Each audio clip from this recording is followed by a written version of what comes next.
सभी भक्तजनों को जय माता दी, राधे राधे। कैसे हैं आप लोग? आशा करती हूँ कि माता रानी की कृपा आप सभी पर बनी रहे, आप सभी स्वस्थ हो, अच्छे हो।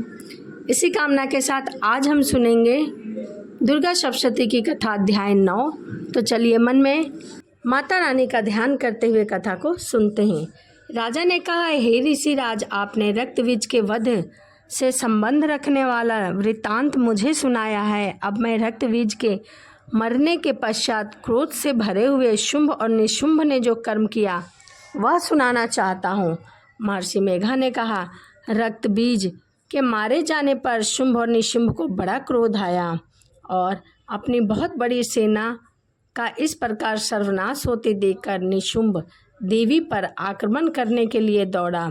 उसके साथ बहुत से बड़े बड़े असुर देवी को मारने के लिए दौड़े और पराक्रमी शुंभ अपनी सेना सहित चंडिका को मारने के लिए बढ़ा। फिर शुंभ और निशुंभ का देवी से घोर युद्ध होने लगा।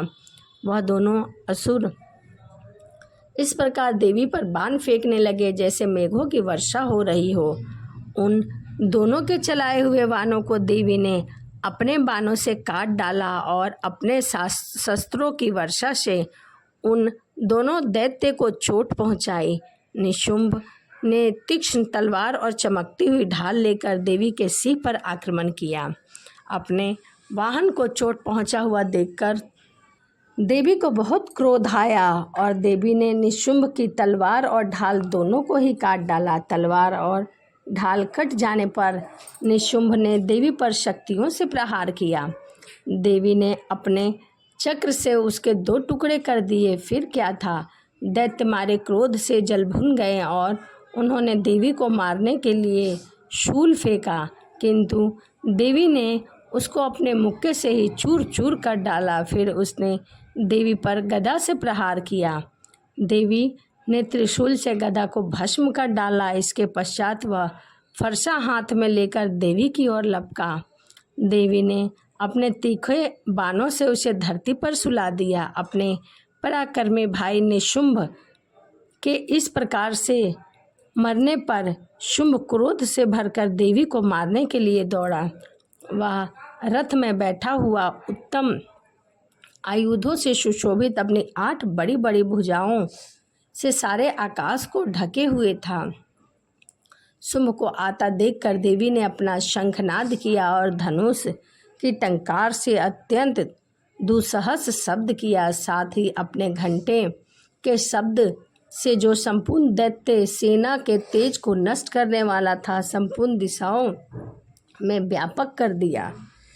इसके पश्चात देवी के सिंह ने भी अपनी दहाड़ से, जिसे सुन बड़े बड़े बलवानों का मंद चूर हो गया, आकाश और पृथ्वी और दसों दिशाओं को पूरित कर दिया। फिर आकाश में उछलकर काली ने अपने दांतों तथा हाथों को पृथ्वी पर पटका।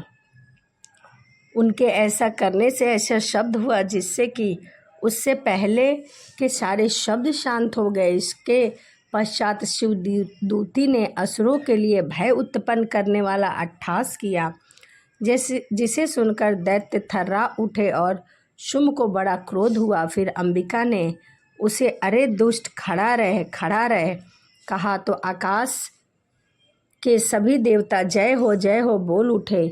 शुंभ ने वहां आकर ज्वालाओं से युक्त एक अत्यंत भयंकर शक्ति छोड़ी, जिसे आते देखकर देवी ने अपनी मोहल्का नामक शक्ति से काट डाला। हे राजन, फिर शुंभ के सिंहनाद से तीनों लोक व्यापक हो गए। उनकी प्रतिध्वनि से ऐसा घोर शब्द हुआ जिससे पहले सब शब्दों को जीत लिया गया। शुंभ के छोड़े हुए बाणों को देवी ने अपने ओर आते हुए देखा। देवी के छोड़े हुए बाणों ने शुंभ की ओर जाते हुए देखा और हजारों टुकड़ों में परिवर्तित हो गया।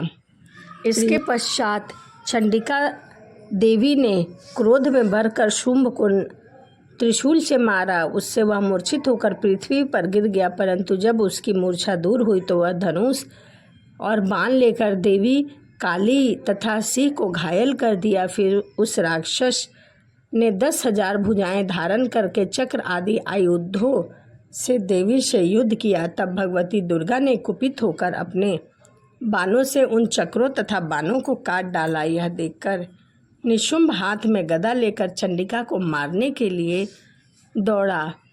फिर त्रिशूल हाथ में लिया। देवताओं को दुखी करने वाले निशुंभ त्रिशूल हाथ में लिए हुए आता देखकर चंडिका ने अपने शूल से उसकी छाती पर प्रहार किया और उसकी छाती को चीर डाला। शूल विदर्ण हो जाने पर उसकी छाती में से एक उसके जैसा महाप्रकर्मी दैत्य प्रकट हुआ। ठहर जा कहता हुआ निकला, जिसको देखकर देवी ने बड़े जोर से ठहाका लगाया। अभी वह बाहर निकल भी ना पाया था कि उसका सिर अपनी तलवार से काट डाला। सिर के कटने के साथ ही वह पृथ्वी पर गिर गया। तदंतर सिंह दहाड़ कर असुरों का भक्षण करने लगा और काली शिवदूती भी राक्षसों का रक्त पीने लगी। कुमारी की शक्ति से कितने ही महादैत्य नष्ट हो गए।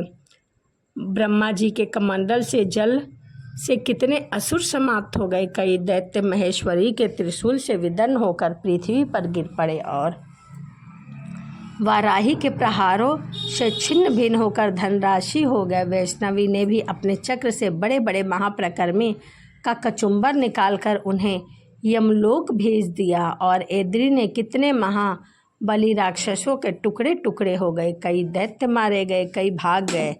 कितने की काली शिवदूती और सिंह ने भक्षण कर लिया। तो यह दुर्गा सप्तशती की कथा अध्याय 9 था। तो चलिए इसी के साथ वीडियो को समाप्त करते हैं और मिलते हैं अगली वीडियो में। वीडियो आपको अच्छी लगी हो तो कमेंट में जय माता दी लिखना ना भूलें। तो चलिए मिलते हैं अगली वीडियो में। जय माता दी, राधे राधे।